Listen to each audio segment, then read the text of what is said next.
Welcome to animation. So we're going to storyboard here. This is a storyboard. A storyboard tells a story. I was looking around this morning. All I could find was my coffee cup. And I thought, how can I animate a coffee cup perhaps? The goal of your animation is to do a metamorphosis.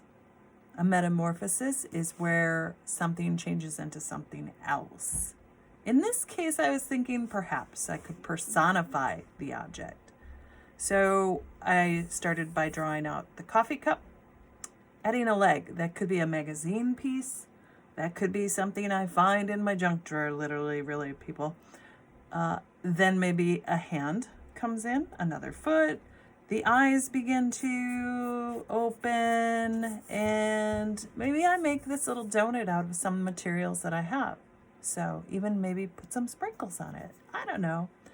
And then the goal would be to photograph the process of that metamorphosis and do so in a way that it is gradual and transforms.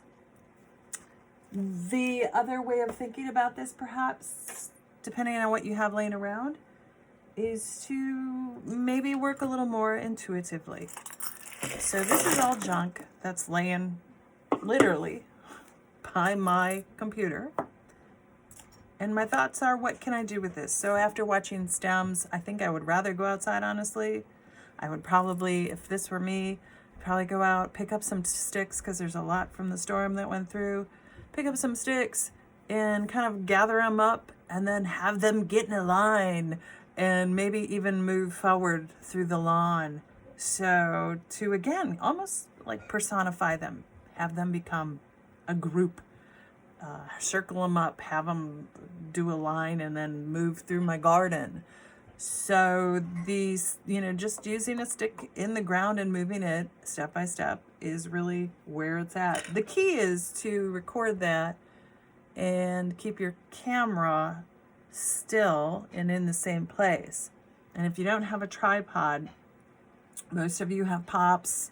We've already explored and kind of looked at ways that you could use other objects to hold up your camera. Some people will build like a stack of books here and a stack of books here, and then they'll put something along like a couple rulers across, and your phone can sit on top of that so it doesn't move. So you can just keep clicking the pictures and you don't even have to have your hands on it. So be clever and figure out how you can keep your phone in one spot. With this pile of junk, a couple of things could happen. I could get some string, I could get some glue. If it's stuff that I really don't care about, I could start to gradually move these things together. And again, photograph them at each step, gradually move, and perhaps they start to create something like that. Or perhaps they're flat. So perhaps this eventually becomes a representation of something that is maybe like a face. Because I'm just thinking about personification a lot. So, and eyes. And how am I going to do, with these things? I don't know. So I maybe have too much here, but as you move it, you would photograph. As you move it, you would photograph. As you move it, you would photograph. As you move it, you would photograph. And so that's your animation project, is a metamorphosis. I hope you have fun. I hope you think creatively, and I hope you make something to share that you enjoy.